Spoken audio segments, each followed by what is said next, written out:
Entonces, el nivel de involucramiento también es un punto que hay que negociar.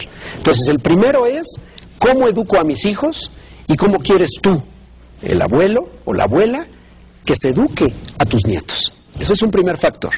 Un segundo factor es qué tanto se respetan estas fronteras, qué tanto se involucra el abuelo en estos puntos. Hijos que piden responsabilidades a los abuelos, pero les quitan autoridad. Eso es otro elemento que también va a detonar todo tipo de conflictos. Tú no puedes darle a tu papá, es decir, el abuelo, toda la responsabilidad de cuidado, y luego le dices, pero no te metas en cómo lo educo, y tú no eres capaz y no debes corregirlo. Estoy de acuerdo que puedes intervenir para decir, no pegues, no apliques esta sanción que es totalmente absurda y desmedida.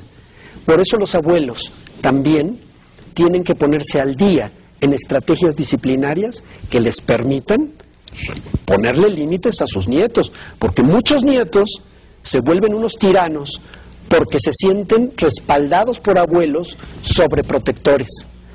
Yo estoy de acuerdo, tú como abuelo, como abuela, te has ganado el derecho de mimar a tus nietos. Mímalos, pero no los sobreprotejas. Dales mucho afecto, sé un cómplice, pero no los sobreprotejas, porque entonces estarás propiciando que ellos se vuelvan unos verdaderos tiranos. Tenemos que ser conscientes de las causas principales que detonan conflictos en la familia para no perpetuar, para no repetir círculos viciosos de pleitos, conflictos constantes, rompimientos familiares. Los actos dañinos que podemos cometer contra nuestros hijos, contra nuestro yerno, contra nuestra nuera, pueden producir rompimientos familiares muy profundos. Por lo tanto, como abuelo, como abuela, frena tal vez tu impulsividad, tu deseo de intervenir.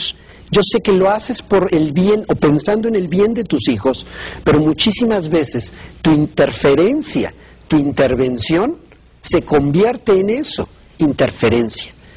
A veces, fíjate que el daño no se comete haciendo algo, sino no haciendo lo que tenías que hacer.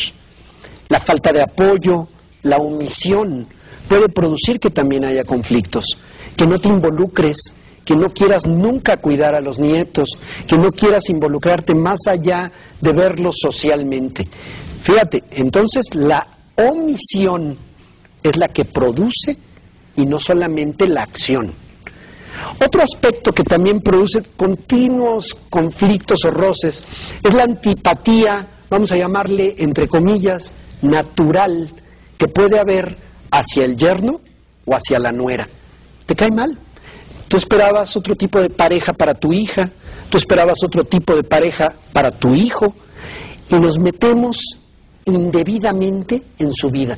Opinamos, no nos gusta cómo le cocina, o si no le cocina, o si ella trabaja fuera del hogar, o si no cuida lo suficientemente bien a tus nietos, desde tu perspectiva y tu opinión, que tiene como referencia una estructura familiar que probablemente ya no exista, como dijimos en el módulo anterior. Otro son los trastornos de comunicación. No sé, peladeces, no hacerle caso, no contestar, no entender, malentendidos constantes. Eso hace que también en la familia haya continuos roces y continuos choques. Puede haber prioridades diferentes. Tú, por ejemplo, como abuela, puedes pensar que una mujer, su prioridad central deben de ser sus hijos. Y resulta que tienes una nuera que trabaja, además del hogar, trabaja fuera. Entonces tú la acusas de que descuida a sus hijos. Y no necesariamente está siendo así. Habrá casos que sí, no lo niego. Pero también existen situaciones donde simplemente tenemos prioridades diferentes, edades diferentes.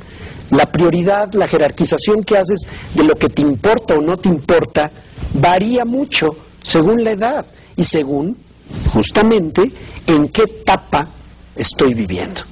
Por otro lado, el favoritismo hacia uno de los nietos, el favoritismo, se te cae la baba, de verdad, no sabes ya cómo demostrarle a tu pequeñito nieto que lo amas. Y sin embargo, Con la nieta probablemente eres fría, reservada, o viceversa. Eso va a producir conflictos porque inevitablemente el papá, la mamá se va a sentir ofendida, aludida, cuando no abordas con el mismo amor o con los mismos tratos a un nieto sobre el otro. Esto es un punto delicado que tienes que tomar mucha conciencia. Me gustaría cerrar este breve bloque con una reflexión de mi libro Disciplina Inteligente. Y dice: la obsolescencia es consecuencia de no actualizarse. La caducidad es consecuencia de quedarse atorado mentalmente y emocionalmente en el pasado. No sé si has conocido personas que hablan de sí mismos como si fueran un producto que caduca. En mis tiempos, antes, cuando en realidad de lo que estamos hablando es que tu vida está ocurriendo aquí y ahora. Y para mantenerte vigente, para mantenerte sano emocionalmente, tienes que actualizarte. No importa la edad biológica, física, importa qué tanto te actualizas y estás en el presente, viviendo tu vida justamente aquí y ahora. Esta reflexión espero te aporte un espacio para que puedas entonces mejorar tu desempeño como abuelo, como abuela, como suegro, como suegra. Regresamos en un momento. Esto es escuelaparapadres.com. Yo soy Vidal Schmil.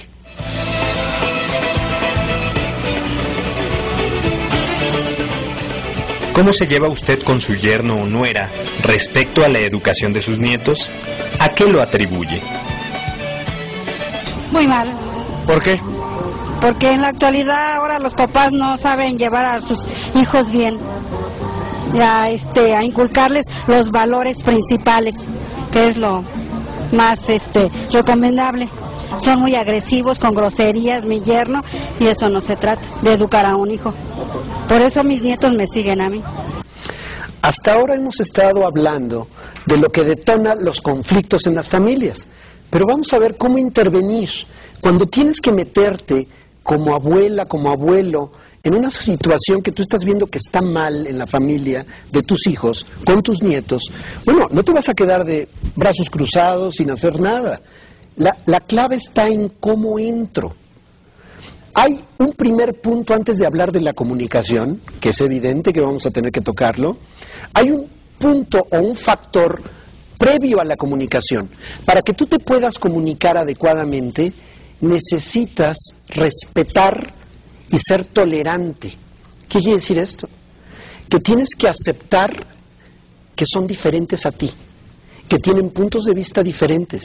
Mientras tú llegues y rechaces de entrada su forma de actuar, su forma de vestir, hasta su forma de ser, es más, rechazas hasta su existencia como parte de tu vida familiar, eso va a producir serios conflictos, porque de entrada no vas a aceptar nada de lo que pueda decir o hacer.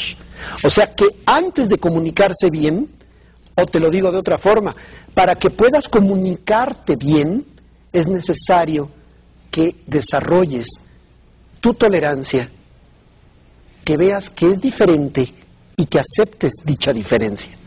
Si tú no aceptas esa diferencia, no vas a poderte comunicar de ninguna manera. Aunque tengas técnicas de comunicación avanzada, no te va a servir de nada mientras no respetes y dejes y aceptes que el otro es diferente. Ahora, cuando te comunicas, este punto es central. Uno no nace sabiendo comunicarse, uno tiene que aprender a comunicarse. Tienes que ser capaz de guardar silencio, escuchar al otro, dejar que termine, entonces responder. La mayoría de los medios que usamos de comunicación nos llevan a situaciones donde interrumpimos constantemente, donde no lo dejamos hablar, donde le dices permíteme y entonces sueltas lo tuyo por encima de lo que el otro estaba diciendo. Nunca reconoces que ya entendiste lo que el otro dijo, no lo dejas terminar. Medio imaginamos lo que está diciendo y por dónde va, y entonces atacamos. No lo sabemos comunicar. Tenemos que aprender a escuchar, tenemos que aprender a decirle al otro que ya lo entendimos, debemos darle su espacio y debemos hablar con